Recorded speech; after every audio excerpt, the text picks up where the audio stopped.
సంబంధించి ఒక breaking news చూస్తున్నాము. దేశీయ స్టాక్ మార్కెట్లు భారీగా నష్టాల్లో ముగిశాయి.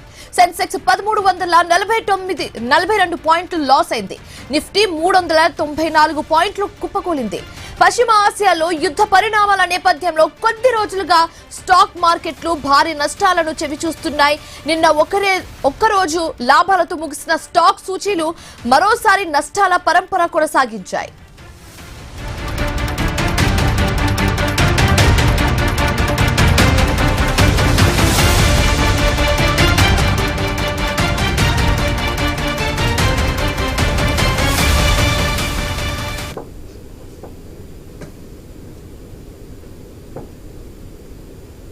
దేశీయ స్టాక్ మార్కెట్లు భారీ నష్టాల్లో ముగిశాయి. సెన్సెక్స్ 1342 పాయింట్లు లాస్ అయింది.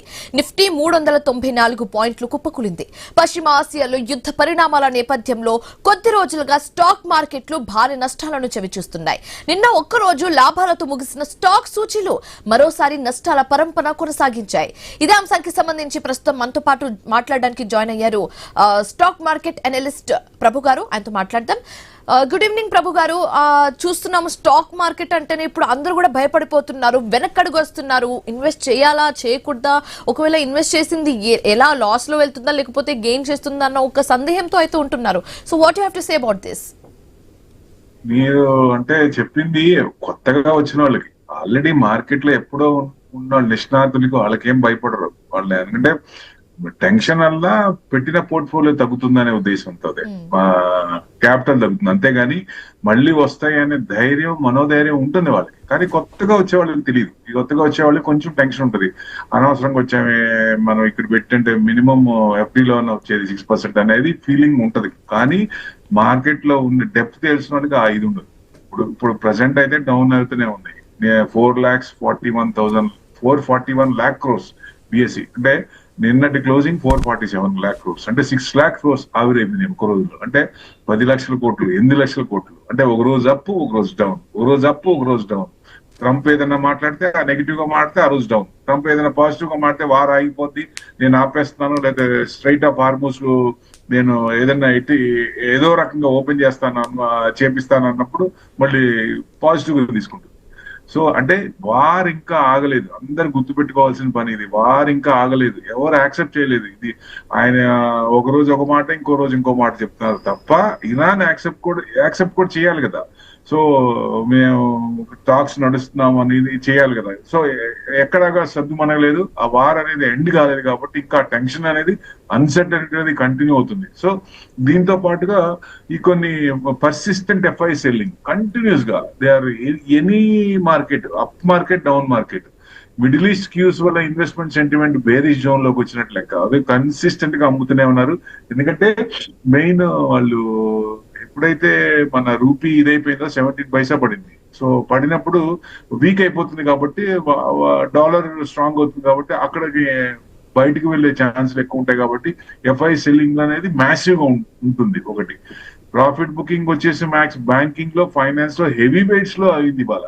అంటే ఒక సపోర్ట్ లెవెల్స్, నేను మొన్న కూడా అనింది ఒకటే, ఇలాంటి టైంలో సపోర్ట్ లెవెల్స్ చెప్పలేము అనేది. చూడండి, సపోర్ట్ లెవెల్స్ 24,000 అనుకుంటే అది కట్ అయిపోయింది. 23,900 అంటే అది కట్ అయిపోయింది. 23,900 కట్ అయితే ఇంకా మళ్ళీ నెక్స్ట్ ఎక్కడికి మీకు 21,800 ఏప్రిల్ లో అంతవరకు వెళ్ళొచ్చా అంటే ప్రాబిలిటీస్ కనపడుతున్నాయి ఇంకా. సో ఇది కనుక ఫ్లేర్ అప్ అయితే, ఎక్స్టెండ్ అయితే, స్ట్రైట్ ఆఫ్ హార్మూజ్ కనుక క్లోజింగ్ కనుక ఎక్స్టెండ్ అయితే క్రూడ్ ఆయిల్ బ్లాక్ అయిపోద్ది.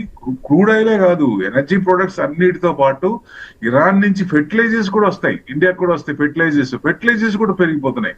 ప్లస్ అది కాకుండా ఈ ఫ్లైట్ ఛార్జెస్ కూడా, ఈ వైట్ పెట్రోల్ వల్ల వాళ్ళు ఛార్జెస్ కూడా పెంచారు. డొమెస్టిక్ అయితే 400 రూపీస్, 399 రూపీస్, ఇంటర్నేషనల్ $10 డిస్టెన్స్ బట్టి $10 to $100 పెంచారు. అంటే దీని ఎఫెక్ట్ చూడండి, క్రూడ్ ఆయిల్ అన్ని విధాలుగా అన్నిటి మీద పడుతూ ఉంది దాని ఎఫెక్ట్. ఇది ఎంత త్వరగా ఆగితే అంత బెస్ట్. ఆయన మరి ఆగుతారా, ఎక్స్టెండ్ చేస్తారా అనేది మన ఇట్స్ $1 million క్వశ్చన్ నిజంగా. సో విక్స్ చూస్తే వాలటాలిటీ ఇండెక్స్ కూడా 8% పెరిగింది. 20% బిలోకి వచ్చి మళ్ళీ 20.5 అయింది. So market is technically week now, bearish levels కి వచ్చింది, ఇంకా వీకే కనపడుతోంది. నిఫ్టీ అయితే 21,800, నెక్స్ట్ లో 21,800 ఏప్రిల్ లో తీసుకోవచ్చు. అంటే 23,900 కనుక కట్ అయితే, అది కట్ అయింది 23,866 లో, 54,360. అది బ్యాంక్ నిఫ్టీ కట్ కాలేదు. 55,000 చేంజ్ ఉన్నట్టుంది. 55,735 ఉంది. బ్యాంక్ నిఫ్టీ పర్లేదు, నిఫ్టీ అంత పడినట్టు బ్యాంక్ నిఫ్టీ పడట్లేదు. ఒకవేళ 54,360 కట్ అయితే 47,700 ఏప్రిల్ లో అక్కడ వరకు వచ్చే ఛాన్స్ ఉంటుంది. అంటే ఈ వీక్నెస్ అంటే ప్రతిదీ ఎఫ్ఐఎస్ అవుట్ లో రూపీ వీకెన్ అవుతుంది, క్రూడ్ ఏమో పెరుగుతుంది. క్రూడ్ మళ్ళీ 92 అబోవ్, అంటే అంత పెరగలేదు కానీ 92 అబోవ్ ఉంది. సో మిడిల్ ఈస్ట్ క్యూస్ అనేది ఇంకా మిక్స్డ్ గానే ఉన్నాయి, నెగిటివ్ గానే ఉన్నాయి. సో ఇవన్నీ కూడా కంటిన్యూ అవుతున్నారు కాబట్టి హెవీ వెయిట్స్ లో ముందు ప్రాఫిట్ బుకింగ్ ఇప్పుడు 10 days 15 days నుంచి మనం స్టాక్ మార్కెట్ సూచీలు చూస్తున్నాము, అప్స్ అండ్ డౌన్స్ ని కూడా చూస్తున్నాము.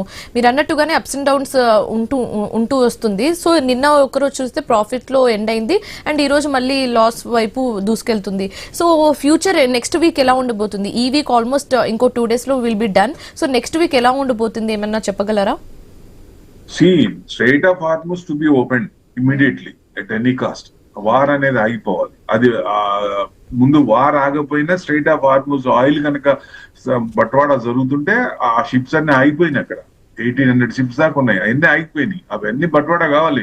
ఎనర్జీ ప్రొడక్ట్స్ అన్ని బ్లాక్ అయిపోతున్నాయి. మెయిన్ గ్యాసోలిన్ ప్రొడక్ట్స్ ఎక్కువ స్టోరేజ్ ఉండదు, 1 week వరకే సరిపోతాయి. అది కనుక ఇంకా ఎక్స్టెండ్ అవుతుంటే అందరికీ అన్ని విధాలుగా అన్ని ప్రొడక్ట్స్ లో టెన్షన్ వస్తుంది. ట్రాన్సిస్ట్ లో అన్ని ఛార్జెస్ పెరుగుతాయి కాబట్టి అన్ని పెరిగిపోతాయి. సో దాని ఎఫెక్ట్ వార్ కనుక ఎక్స్టెండ్ అవుతూ ఈ స్ట్రైట్ ఆఫ్ హార్మోస్ కనుక ఓపెన్ చేయకుండా కంటిన్యూ అయితే ఇబ్బంది. సో లోవర్ లెవెల్స్ అంటే మనం ఇప్పుడు అనుకున్న లెవెల్స్ కంటే ఇంకా సపోర్ట్ లెవెల్స్ చెప్పలేము, డౌన్ సైడ్ సపోర్ట్ లెవెల్స్ చెప్పలేము, ఇంకా పడిపోతానే ఉంటాయి. సో ఎక్కడో ఒక చోట రావాలి. అంటే ఇది పడేటప్పుడు ఇలానే ఉంటుందండి, పెరిగేటప్పుడు కూడా ఇలానే ఉంటుంది. పెరిగేటప్పుడు కూడా న్యూస్ 1 by 1 వస్తుంది. కాకపోతే ఈ పడేటప్పుడు ఏంటంటే లెట్ ఇట్ ఫాల్, పండివ్వండి, ఎంత పడుతుందో పండివ్వండి. మనకు ఆల్రెడీ ఉండే ఎక్కడో చోట యూటర్న్ తీసుకుంటే ఫస్ట్ లెవెల్ లో, సెకండ్ లెవెల్ లో, థర్డ్ లెవెల్ లో తీసుకున్నప్పుడు అప్పుడు మనకి భరోసా అనిపిస్తుంది, yes now we can buy అని ఆ మనసు కనిపిస్తుంది. దాన్ని అప్పుడు చేసుకోవాలా. పడేటప్పుడు పండిస్తే ఎంత వరకు పడుతుందో చూసి దాని ప్రకారం ముందుకెళ్ళడం బెస్ట్ అండి ఎవరైనా కానీ. Okay, so thank you so much Prabhu garu మాతో జాయిన్ అయినందుకు అండ్ మీ ఒపీనియన్స్ మాకు తెలియజేస్తున్నారు.